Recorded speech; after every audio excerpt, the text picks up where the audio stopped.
অবশেষে রাজ্যে মন্ত্রীদের দায়িত্ব বন্টন পশ্চিমবঙ্গে বুধবার প্রকাশিত হয়েছে মন্ত্রীদের দপ্তরের চূড়ান্ত তালিকা।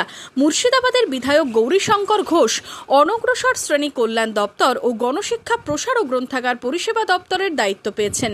এবার দ্বিতীয়বার বিধায়ক হয়ে রাজ্যের ক্যাবিনেট মিনিস্টার হিসেবে শপথ নিলেন গৌরীশঙ্কর ঘোষ। এবার পেলেন দপ্তর। নতুন মন্ত্রিসভায় মুখ্যমন্ত্রী সহ মোট 19 জন পূর্ণ মন্ত্রী স্থান পেয়েছেন।